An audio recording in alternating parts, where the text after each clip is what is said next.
판도는 이미 바뀌기 시작했습니다. 수요 시간도 모자라 이제는 운임까지 철도를 이용해야 할 명분이 더욱 명확해진 셈입니다. 판도가 바뀌기 시작한 이후로 긴거리 시외버스는 고전을 면치 못했습니다. 구조적인 문제가 있기 때문입니다. 동해안권 시외버스, 국도 7호선 등을 포함해 동해안을 최대한 따라가는 형태로 경로가 구성되고 노선이 운행되는 버스들입니다. 동해안권에 해당하는 지역은 강원도는 고성군, 속초시, 양양군, 강릉시, 동해시, 삼척시, 경북도는 울진군, 영덕군, 포항시, 경주시, 그리고 울산광역시와 부산광역시도 동해안권에 걸쳐 있습니다. 이전까지 동해안권 대중교통은 버스 해세가 조금 강하다고 할 수 있을 정도로 철도로 이동하기가 어려운 측면도 있었습니다.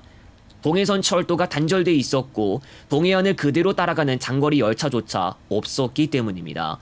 부산 강릉 간 일반 열차가 과거에 운행하지 못할 정도는 아니었다고 해도 다른 노선을 통해서 운행하고 돌아가다 보니 수요 시간은 배로 길어질 수밖에 없었고 최대한 직선으로 목적지까지 있는 시외버스에 비하면 불리할 수밖에 없었습니다. 철도 노선망이 도로망에 비해 부실한 것과도 연관되어 있습니다.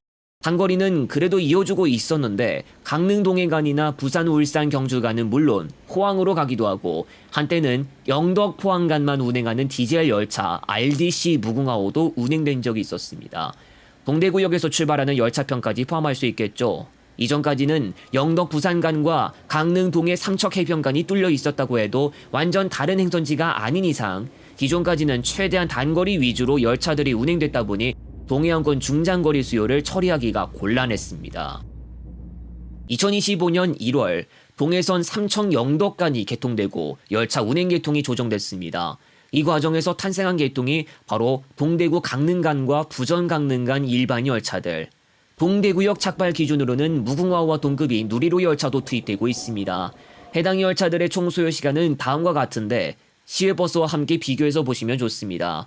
부전역 착발 2편만을 제외하면 총 5시간을 넘지 않는다는 공통점을 가지고 있습니다. 삼척 영덕간 개통과 운행 계통 조정으로 인해 얼마만큼의 반전이 일어났는지를 알 수 있습니다.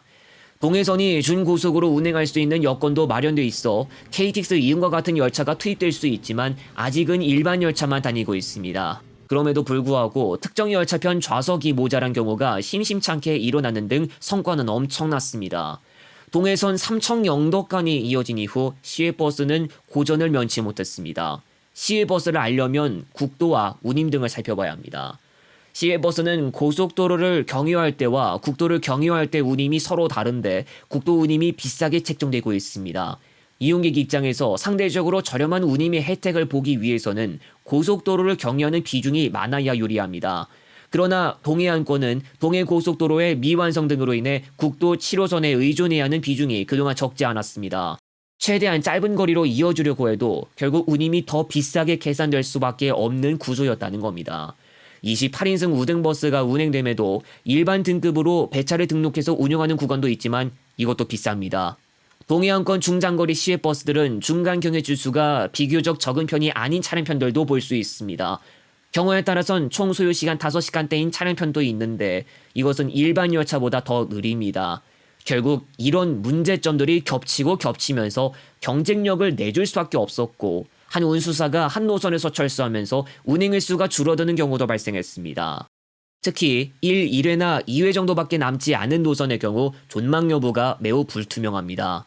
다만 강릉 동해 마산 노선이나 부산 노포, 포항, 울진, 태백, 고한 노선 등과 같이 열차로 한 번에 이동하지 못하는 구간은 버스가 여전히 힘을 써야 할 구간으로 남아 있습니다. 이번 달 동해고속도로 영덕 포항간이 개통됐습니다. 국도 7호선으로 집중됐던 교통량을 분산해주고 수요 시간도 단축할 수 있도록 도와줍니다. 포항 쪽에서는 부산 포항 구간과 직접 연결되지 않는다는 점이 있어 다른 도로로 이동해야 계속 동해고속도로를 이용할 수 있습니다. 아무튼 시외버스의 문제 중 하나가 운임이었지만 고속도로가 아니면 해결이 안 되는 경우가 있었고 영덕 포항 구간 고속도로를 이용하게 됨으로써 운임을 낮출 수 있는 기회까지 마련됐다고 할 수 있습니다. 하지만 여전히 수요 시간은 열차보다 느린 편입니다. 또 동해선 철도보다 동해고속도로의 단절 구간을 잇는 진도가 오히려 늦는데 아직도 지도상 고속도로로서 구성상에 없는 삼척 영덕 구간은 몇 년 전 예타 면제 사업에서 탈락된 바 있고 공사 시작과 관련한 정식 계획도 수립되지 않았습니다. 차후 KTX 이음이 합류할 예정이기도 한데 소요시간 경쟁력은 더욱 차이가 벌어질 가능성이 존재합니다. 소요시간을 믿고 기차를 이용할 사람들이 늘어남에 따라 버스 수요가 줄어들고 심하게는 운행 중단도 모자라 특정 구간의 철도 완전 의존성까지 더해질 수 있습니다. 확장한다면 심야 수요 자체가 줄어들거나 차량편 자체가 없어지고 중앙고속도로를 경유하긴 해도 결국 동해안권으로 있는 시외버스마저도 큰 영향권에 접어들 가능성이 있어 보이는데 동해안권 시외버스 중장거리 노선들은 할 수 있을 만한 것이 없을까요? 역사적으로 심야버스 수요 자체가 줄어들면서 평시대 차량편만 남은 노선들이 생긴 것을 생각하면 심야버스 위주로 유지할 수 있다는 명제도 완전 보장할 수는 없습니다. 단거리 노선들 가운데서는 같은 시외버스 사이에서도 희비가 엇갈리는 경우를 볼 수 있습니다.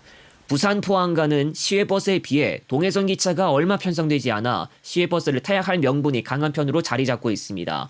울산 포항간도 마찬가지라고 할 수 있습니다.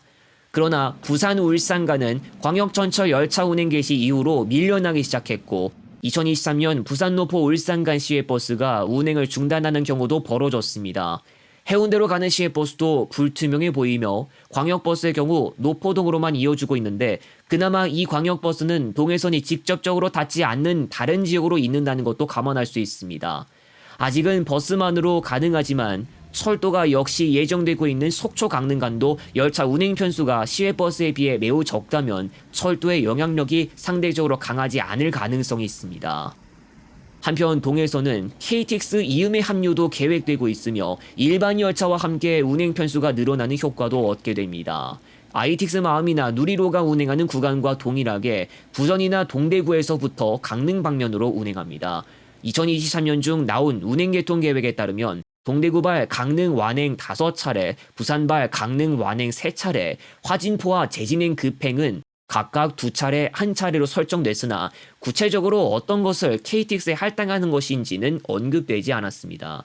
동해안권 관광 수요와 함께 급증한 동해선 중장거리 열차에 대한 증편을 요구할 수도 있겠지만 몇 배로 증해하는 것은 현실적으로 어려운 일일지도 모릅니다. 동해선 포항역 이북 구간 본선 선로 개수는 1개가 전부인데 상하행 열차가 서로 스쳐 지나가려면 선로가 2개인 신호장이나 정차역에서만 가능하고 만약 본선 선로에 상행 열차가 진입하면 하행 열차는 그대로 다른 곳에서 대기해야만 합니다. 복선에 비하면 많은 교통량을 소화하는 것도 불가능합니다. 본선 선로 2개인 구간도 있지만 다른 구간에 비해 많이 바쁜 구간도 있다는 것을 짚고 가야 합니다. 태화강역에서부터 부전역까지는 다른 역으로 가는 기차는 물론 광역전철 열차가 평상시 비천도 기준 시간당 2-3편 정도 운행하고 있습니다. 다른 열차들까지 한데 섞이고 선로 포화도가 높은 구간이 한 곳이라도 있다면 어떤 한 구간의 기차 운행량을 많이 설정하는 것도 곤란해질 수 있습니다. 그리고 차후 스케줄이 어떻게 구성되는지 여부에 따라 달라질 수 있는데 KTX가 당연히 ITX 마음 등에 비하면 빠른 열차지만 부전 강릉간을 기준으로 KTX가 뒤늦게 출발해도 ITX 마음을 중간 지점에서 추월해서 빨리 도착하는 스케줄이 구성되지 않는다면 결국 등급을 가리지 않고 먼저 출발해야만 먼저 도착하는 데 유리할 수 있습니다. 이와 같은 형태는 장항선 등에서 보이고 있는데 장항선 경유 용산역 익산역 간 무궁화호와 새마을호 현재 스케줄을 살펴볼 때 상위 등급 새마을호 열차가 운행 도중 무궁화호를 추월하지 않는다는 걸 알 수 있습니다.